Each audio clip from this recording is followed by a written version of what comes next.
अस्सलाम वालेकुम dear students, कैसे हैं। I am professor Naveed Shahzad Ali from superior college Sargodha. बेटा, जैसे कि पिछले टॉपिक के अंदर जो हमने डिस्कशन की है वो वेस्पर थ्योरी के बारे में की है। वेस्पर थ्योरी में हमने उसके बेसिकली स्टार्ट कैसी हुई थ्योरी, उसके बाद उसके जो बेसिक अजम्पशन थी और जो बेसिक पास्टुलेट्स थे जिनके ऊपर ये थ्योरी बेस करती है वो हमने सारी एक्सप्लेन की है।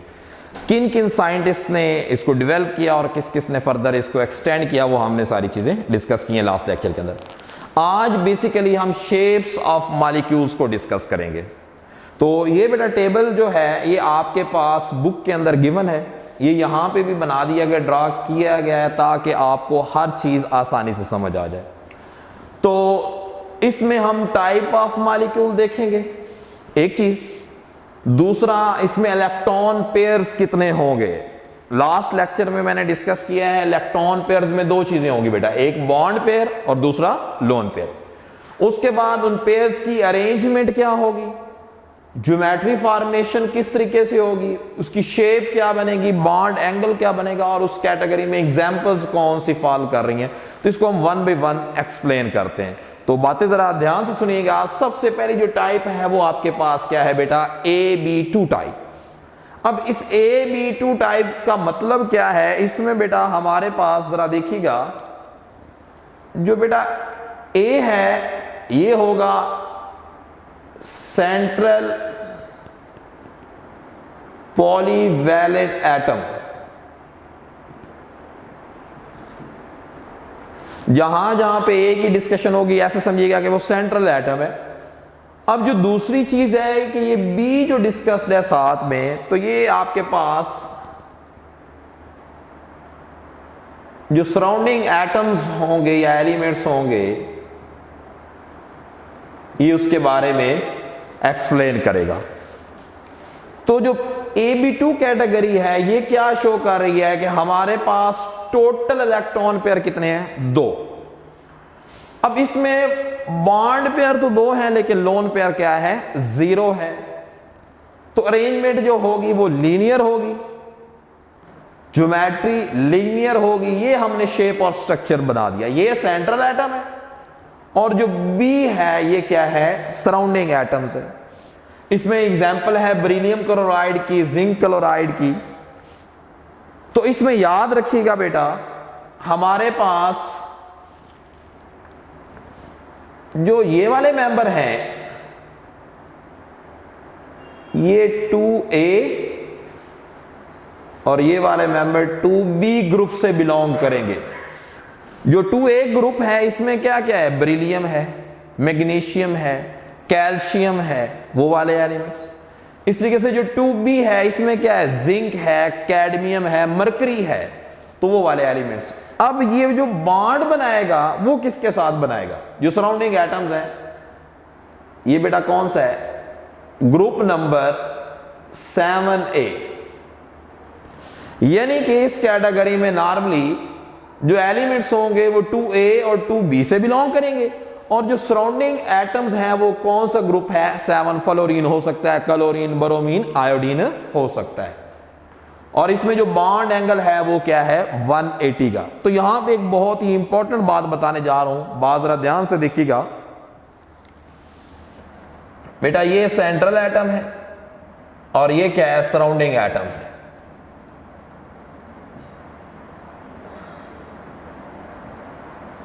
और तीसरी कैटेगरी, तो इस केस में देखिएगा बेटा यहां पे जो बॉन्ड एंगल है 180 का, यहां पे ऑलमोस्ट 120 का और यहां पे क्या है 90 डिग्री का। तो बेटा याद रखिएगा इसमें सराउंडिंग एटम्स मैक्सिमम डिस्टेंस पे हैं। यानी कि आपके पास ये वाला जो एंगल बन रहा है ये सेंट्रल एटम है, ये साइड वाले एटम्स है, तो ये 180 का, यहां पे आएगा तो 120 का और यहां पे बिल्कुल सीधा है तो ये क्या है 90 डिग्री। तो याद रखिएगा बेटा यहां पे मिनिमम रिपल्शन होगी इलेक्ट्रॉन पेयर्स के दरमियान, क्या होगी बेटा, मिनिमम रिपल्शन। और यहां पे सराउंडेड एटम्स एक दूसरे के मैक्सिमम करीब हैं, तो यहां पे बेटा क्या होगी, मैक्सिमम रिपल्शन। तो ये चीज आपको पता होनी चाहिए कि कब मैक्सिमम रिपल्शन होगी और कब मिनिमम रिपल्शन होगी। तो अब नेक्स्ट देखिएगा बेटा, हमारे पास ये एक्सप्लेनेशन हमने कर दी। ये चीज बड़ी इंपॉर्टेंट है, ये आपको पता होना चाहिए कि कौन से ग्रुप से सेंट्रल एटम है और कौन से ग्रुप से सराउंडेड एटम्स है। अब इसमें नेक्स्ट देखिएगा, हमारे पास बेटा AB3 टाइप है। अब जो AB3 टाइप है, इसके अंदर टोटल जो इलेक्ट्रॉन पेयर्स हैं वो बेटा 3 है। अब इस 3 में देखिए, बॉन्ड पेयर 3 है, लोन पेयर 0 है, और दूसरी कैटेगरी जिसमें बॉन्ड पेयर 2 है, लोन पेयर 1 है। अब ऐसी कैटेगरी को पता हम क्या कहते हैं, देखिएगा बेटा, इसको हम बोलते हैं AB3, लेकिन इसको बोलते हैं AB2। साथ बेटा लोन पेयर के लिए या हम E यूज करते हैं डिफरेंट जगहों पे, या हम AB2X यूज कर रहे होते हैं।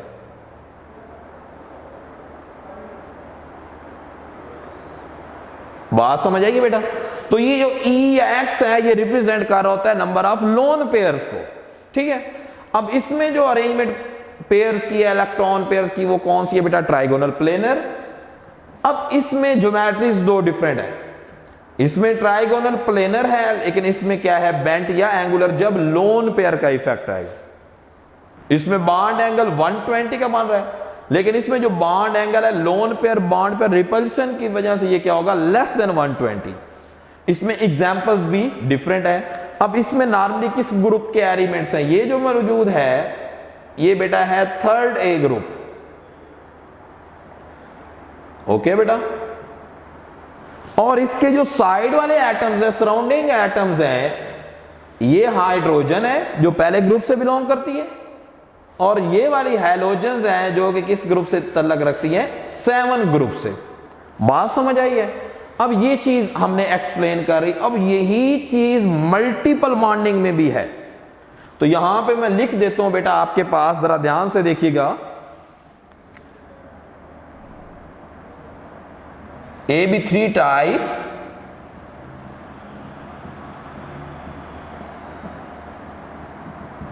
With multiple bonding.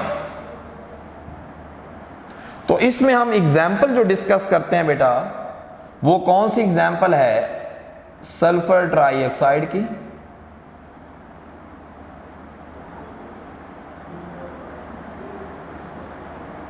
और इसमें जो बॉन्ड एंगल है बेटा वो कितने का है, 120। बेटा आपको याद होगा जो हमने वेस्पर थ्योरी एक्सप्लेन की है, उसके अंदर हमने क्या डिस्कस किया था कि डबल बॉन्ड हो या ट्रिपल बॉन्ड हो, behave like a single bond. Bond pair के तौर पे हम उसको एक देखते हैं, तो जिसकी बेस पे ये मल्टीपल बॉन्डिंग के अंदर भी वही कंसेप्ट है। ओके बेटा। अब हम चलते हैं बेटा, देखिएगा AB3 जिसमें 2 बॉन्ड पेयर और 1 लोन पेयर, इसकी बेंट या एंगुलर ज्योमेट्री है, एंगल लेस देन 120 होगा due to lone pair bond pair repulsion. अब इसमें ये एग्जाम्पल है। अब इसमें एग्जाम्पल में देखिएगा कि ये हमारे पास क्या मौजूद है बेटा, 7A ग्रुप। लेकिन ये वाला जो ग्रुप है आपके पास, अगर इसको आप गौर से देखें तो ये बेटा 4th ग्रुप है। लेकिन 4th ग्रुप के पीरियोडिक टेबल के मुताबिक लोअर मेंबर्स जो ऊपर है, कार्बन है, सिलिकॉन है, जर्मेनियम, वो इसमें नहीं है। एंड वाले मेंबर जो है टिन या लेड, तो इसको मैं क्या बोलूंगा, लोअर मेंबर्स। और ये बेटा लोअर मेंबर्स किसके हैं, ग्रुप 4 के, और ये बॉन्ड किसके साथ बना रहे हैं, हैलोजेंस के साथ। ठीक है। तो अब यहां पे अगर आप टिन क्लोराइड का स्ट्रक्चर बनाना चाहें तो सिंपली यहां पे बी सराउंडिंग एटम क्लोरीन लिख दें या ब्रोमीन लिख दें, यहां पे टिन या लेड, और ऊपर आपके पास क्या आ जाएगा, एक लोन पेयर आ जाएगा। ओके बेटा। अब जो नेक्स्ट है हमारे पास AB4 टाइप है। क्या है बेटा, AB4 टाइप। अब AB4 टाइप में आपने जरा चीजें देखनी है, और इसमें ना बेटा AB3 जो है, एक बात मजीद आपको ऐड कर देता हूं। Ab2X या Ab2E type with multiple bonding. तो इसमें बेटा एग्जांपल हम जो डिस्कस करते हैं वो बेटा है सल्फर डाइऑक्साइड की। किसकी बेटा? Sulphur dioxide. इसमें देखिएगा यहां पे सल्फर है, लेकिन यहां पे क्या मौजूद होता है बेटा? एक लोन पेयर होता है, और इसमें जो बॉन्ड एंगल है वो क्या होता है? Less than 120। क्या होता है बेटा? Less than 120। अब मल्टीपल बॉन्डिंग के साथ आपने Ab3 टाइप डिस्कस कर लिए। अब आप जरा देखें लास्ट जो टाइप है हम यहाँ पे जो हमारे कोर्स के मुताबिक है, वैसे तो Ab5 Ab6 भी मौजूद है, तो Ab4 हम डिस्कस करते हैं। तो इसमें बेटा फर्दर 3 कैटेगरीज है। अब इस वाली कैटेगरी को तो हम सिंपली क्या बोलेंगे? Ab3 Ab4 बोलेंगे, लेकिन ये वाली कैटेगरी जो होगी इसको Ab3X बोलेंगे या Ab3E बोलेंगे।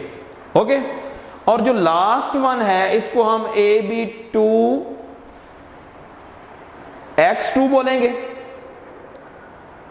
या हम इसको Ab2E2 बोलेंगे।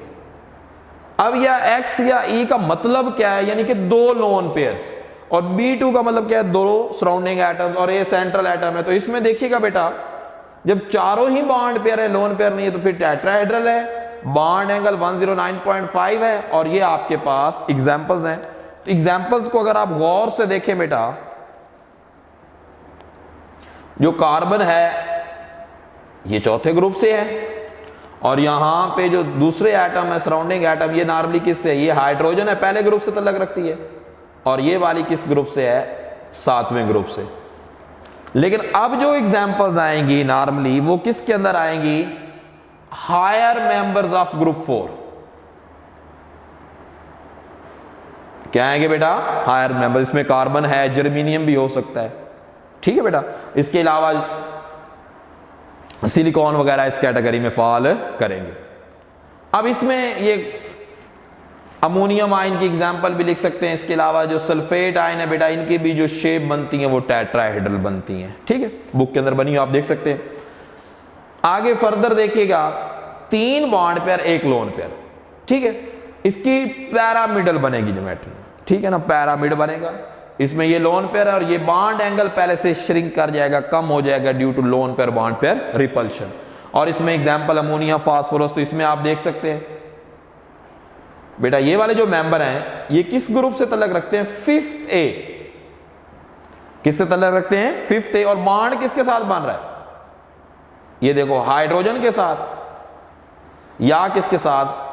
हैलोजन के साथ। यानी कि 5वें ग्रुप के मेंबर्स बॉन्ड किसके साथ बना रहे हैं? हाइड्रोजन के साथ या हैलोजन के साथ। तो ये हमारे पास क्या है बेटा? टेट्राहेड्रल। और लास्ट वन में हमारे पास Ab4 है, 2 मॉलिक्यूल हैं, सही है। तो इसमें 2 लोन पेयर हैं, 2 बॉन्ड पेयर हैं, बेंट या एंगुलर है। लोन पेयर इफेक्ट की वजह से एंगल मजीद 109.5 से मजीद और कम हो जाएगा। इसमें एग्जांपल है वाटर की और H2S की। तो इसमें आप देख सकते हैं बेटा ये जो ऑक्सीजन और सल्फर है ये किस ग्रुप से तल्लक रखते हैं बेटा? 6A से। और ये बॉन्ड किसके साथ बना रहे हैं? हाइड्रोजन के साथ। किसके साथ बॉन्ड बना रहे हैं? हाइड्रोजन के साथ। तो ये हमारे पास एग्जांपल है बेंट या एंगुलर शेप। अब यहां पे मजीद 1-2 चीजें एक्सप्लेन करने वाली हैं जो हम एक्सप्लेन करेंगे। बेटा जरा देखिएगा गौर से।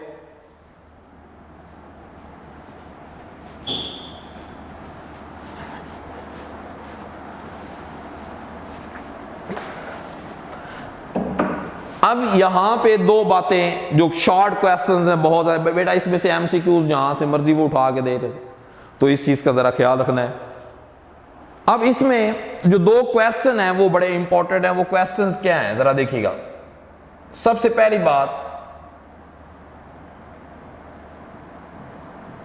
Bond angle in ammonia is 107.5 degree, but in NF3 nitrogen trifluoride जो है ये कितना है 102 डिग्री। जस्टिफाई करेंगे, रीजन दें कि ये ऐसा क्यों होता है। तो बेटा जरा ध्यान से देखिएगा, यहां पे आपके पास नाइट्रोजन है, 3 हाइड्रोजन है, लेकिन दूसरे केस में 3 क्या है बेटा फ्लोरीन है। आपको पता है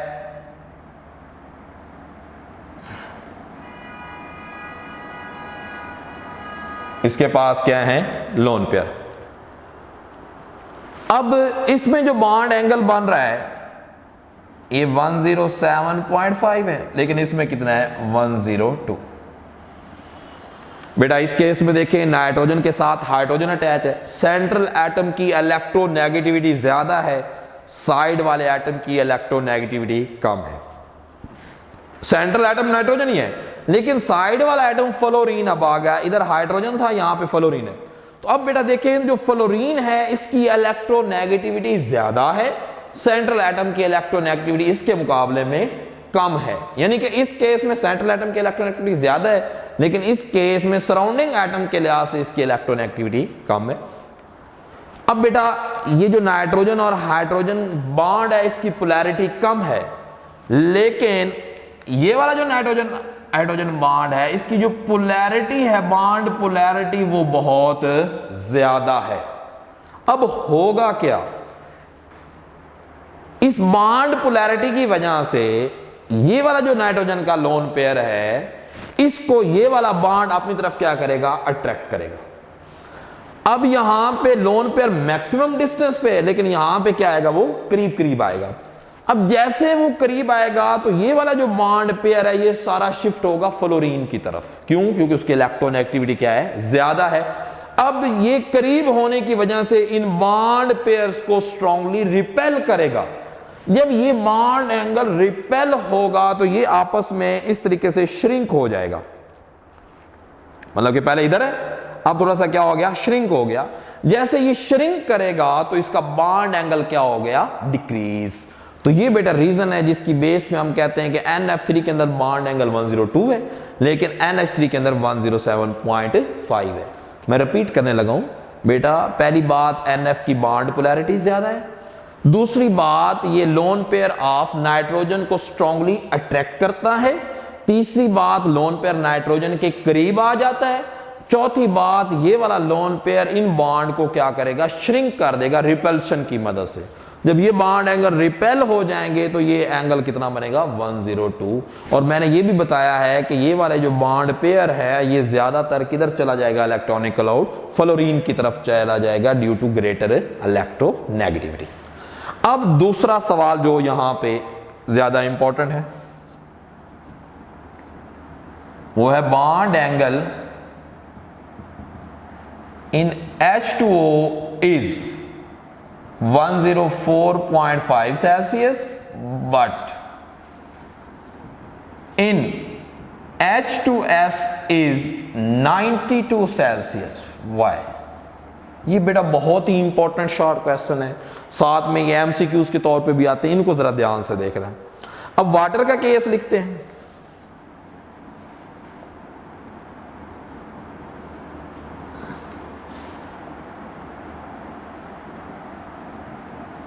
अब ये H2S है। अब आपको पता है बेटा यहां पे क्योंकि एक ही ग्रुप से तलक रखते हैं, दो दो लोन पेयर भी हैं।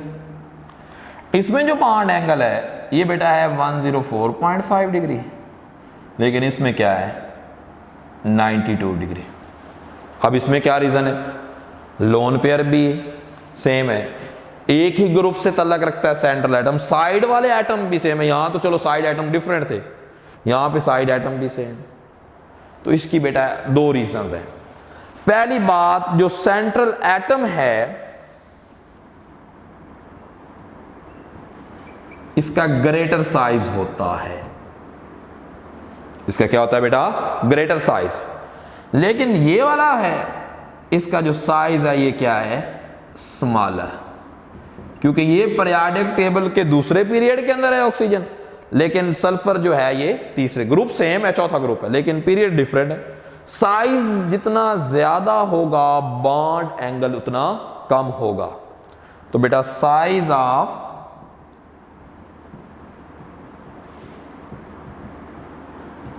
सेंट्रल एटम और जो बॉन्ड एंगल है इनका आपस में क्या है, इनवर्स रिलेशन। और दूसरी बात बेटा सेंट्रल एटम की इस केस में इलेक्ट्रोनेगेटिविटी ज्यादा है, उसमें इलेक्ट्रोनेगेटिविटी कम है।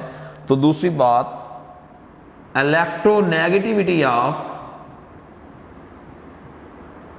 सेंट्रल एटम और जो बॉन्ड एंगल है बेटा इनका आपस में क्या आ रहा है, डायरेक्ट रिलेशन। सेंट्रल एटम की इलेक्ट्रोनेगेटिविटी जितनी ज्यादा है बॉन्ड एंगल उतना ज्यादा है। इसकी एग्जांपल आप यहां भी देख सकते हैं, यहां पे सेंट्रल एटम की इसके लिहाज से इलेक्ट्रोनेगेटिविटी ज्यादा है, अब इसके केस में इसके लिहाज से क्या है, कम है। यहां पे ज्यादा थी बॉन्ड एंगल ज्यादा है, यहां पे कम है तो बॉन्ड एंगल भी कम है। तो ये बेटा आज की हमारी डिस्कशन थी जिसमें हमने AB2, AB3 और AB4 और उनकी जो सब टाइप्स है उनको एक्सप्लेन किया है। अब कुछ की बुक्स के अंदर AB5 या AB6 भी एक्सप्लेन है। AB6 के अंदर याद रखिएगा बॉन्ड एंगल जो है ना SF6 के केस में 90 डिग्री का माना है, लेकिन वो हमारी टेक्स्ट बुक में नहीं है तो लिहाजा हमें वो करने की जरूरत नहीं है। तो उम्मीद है बेटा बातें आपको ऑलमोस्ट समझ आ गई होंगी। तो बाकी और भी मटेरियल आपको अवेलेबल होगा जिसकी बेस पे आप इसको आसानी से देख सकते हैं। तो आज जो हमारी डिस्कशन थी बेटा वो शेप्स में थी। जो पिछला लेक्चर था उसके अंदर हमने वेस्पर के पास्टुलेट्स को एक्सप्लेन किया था कि हमें पास्टुलेट्स की इसकी जरूरत क्यों पेश आई। तो इंशाल्लाह जब हम नेक्स्ट लेक्चर VBT स्टार्ट करेंगे तो उसमें हम बताएंगे कि हमें वेस्पर के बाद VBT की क्यों जरूरत पेश आई, वेस्पर की क्या लिमिटेशंस थी। लेकिन उसके लिए इंशाल्लाह आप हमारा अगला लेक्चर जो है उसका इंतजार करें। बहुत शुक्रिया बेटा, अल्लाह हाफिज।